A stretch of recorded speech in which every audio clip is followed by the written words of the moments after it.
Good morning. Today is squat day. So I think a lot of us track our progress and our weight loss success based on the number on the scale, when that has so many different variables to it of why the scale changes that it's really easy. Sorry, just finished lifting. It's really easy for us to retain water and feel discouraged when we see that number go up after a day or even a weekend of living a normal life with our friends. So the better we understand human physiology, why we have certain fluid retention, it is a lot easier for our minds to see that number on a scale go up and be okay with it. Because in our minds, we understand, okay, that is a normal human response. Don't worry about it. Keep the course, and the weight loss and fat loss will come. So one of the things that causes fluid retention is just glycogen stores, and we want that. So water, fluid being pulled into our muscle, which is also carbs. And with even exercise, we can see fluid retention. And so when you go on like a low carb diet, you can lose a lot of that water weight quickly. And then when you start eating carbs again, you hold on to a little bit more water, and then we freak out. We're all like, oh man, I have to stick to keto forever, when that's not necessarily the case. You can be in a caloric deficit with keto. You can be in a caloric deficit with any other diet as well. So carbs are not bad for you. I personally eat more carbs on days that I lift, because lifting heavy weights, you need that fast energy. And so if you don't have carbs, you'll just end up not lifting as much. You won't progress as much. You wouldn't see the differences.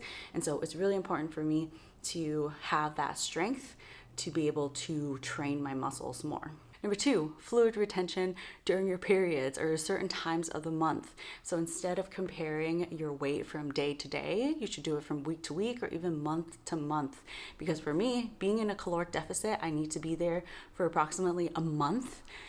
Is a long time until I see the weight come off the next month. I remember doing this in med school, and I was just like, oh my gosh, I'm not eating that much at all. I'm constantly hungry. I'm working out so much. And then by the end of the month, I give up and I start eating regular food again. So like my chips, my snacks, and then I see like lots of weight drop. And I was just like, what the heck is going on? And then by the time, I realize it, I'm already eating in a surplus. So it kind of bounces back and forth. And then thirdly is stress levels. So say you're not getting as much sleep, you're really stressed out about school and work and things like that. It increases your cortisol levels, which also causes fluid retention. There are lots of people who are always concerned about their thyroid causing their metabolism to be slower. And yes, hypothyroidism can cause decrease in your metabolism, but once this is treated, your metabolism normalizes. And so it's more so the fluid retention with hypothyroidism that you see the rapid onset weight loss. Oh yeah, and the most common one that people think about is like sodium, salt intake, and fluid retention. Yes, you will have some of that. I know whenever I eat instant noodles, my face is like just because I hold on to so much fluid and I don't drink that much water, and so my body's like keeping everything. So drinking more water, helping to flush all those things out is helpful. All right, one more set and then we're done. Also, these are our new shorts that we're coming out with. They are the same stretchy material as our leggings, still compressive, but super comfortable. And look how badass I look with it. I just love squat day gear. Once I put this on,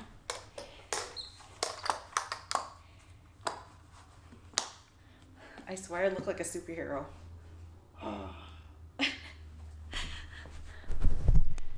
London had a low-grade fever this morning, and so we kept him home just in case. I think that Wyatt had flu last week, so it's possibly that's what London had too, which also means I have no more food left. I still need to go grocery shopping today, so we're eating egg whites.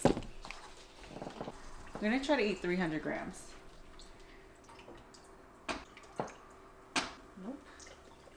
Holy shit, that was a lot.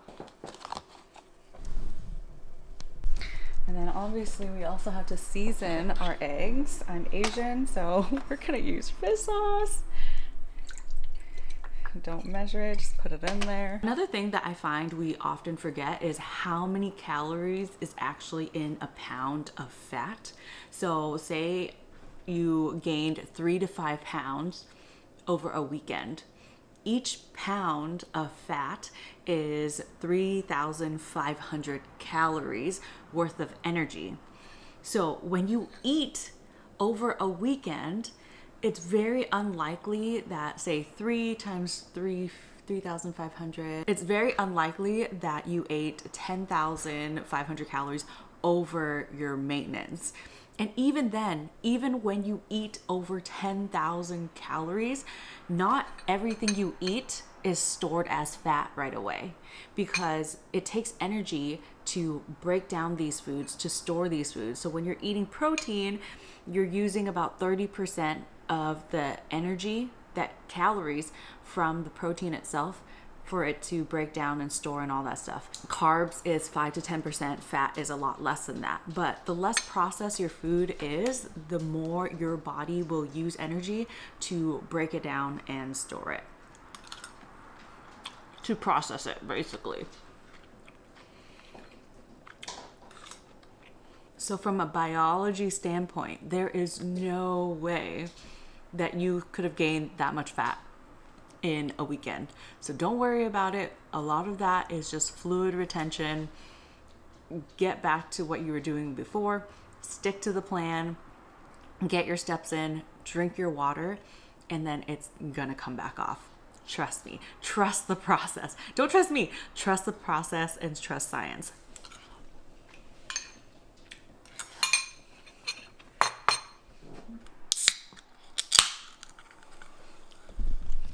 Also, whoever told you that 0-calorie drinks are bad for you is lying. Oh shit, is it snowing? Oh, it's been like, excuse me. So it's been about like 20 minutes since I finished eating, and I really should go do something with my life, but I'm so tired. Oh, there's so many things to do, but I don't want to do them. So I told myself that I would start doing time blocking, because that's how we are most productive. Instead of saying like, oh, I have to do these tasks, you should assign those tasks like a time frame. So I always exercise from like 11 to 12, and I do this much work from this to this. If I need to make a phone call, I'll do it at this time. So time blocking things will make you more efficient, because there's a time frame in which you have to do them, and so you'll kind of try to do it faster. And so I keep telling myself that I was going to do this. I even bought my new Hobonichi for 2023. I got the cousin because I feel like I want to put everything in here. I want to journal in here. There's timestamps and all that stuff in here. So that's going to be my everything, but I can't use this yet until January. And so my stupid brain is like, oh, you shouldn't start a new thing until it's like the beginning of something. So like a lot of people start things like Monday, I'm going to start my weight loss journey again, or on Monday, I'm going to jump back on and start this routine, or I'll wait till 2023 until I start something. But we shouldn't think like that, right? We should start doing the things now, because actually until 2023 is a whole month and some change. And that is a lot of time. Like I could get a lot of shit done in that time. Let's go get groceries, because I feel like that's something we need to do. It's not like we don't have any more food. So yeah, we gotta go get groceries. Okay, time to make a list. Before I go to the grocery store, I think I'm just gonna pack this order first so I can drop it off at the post office and then go grocery shopping afterwards. So I finished picking up groceries for the whole week. They didn't have some stuff that I wanted to make, but I subbed it for a different protein. And that's a great thing about like how we meal prep. It's still the same as my other video. I'll link it, but it's easier to think of like, how am I going to cook this protein, and then how I'm going to add the vegetables and what kind of carbs I'm eating with it. That's a lot easier for me than thinking of like, oh, this is like a whole meal with the fruits and vegetables that I have to eat with this meal, and then if you don't eat that meal, then all the food kind of goes to waste.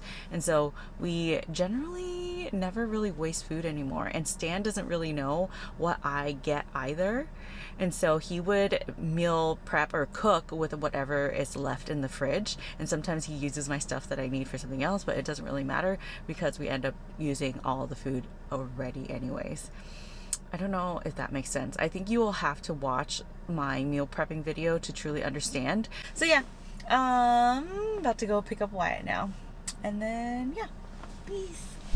And then we have pho for dinner. Obviously, I did not show you how I cooked this. It was a busy day. Oxtail pho. It smells yummy. Of course. It's yummy. It's that soup. Yeah, it smells yummy. Mommy, it's starting like a little bit with meat. What? But it's a little bit dirty. I live my day.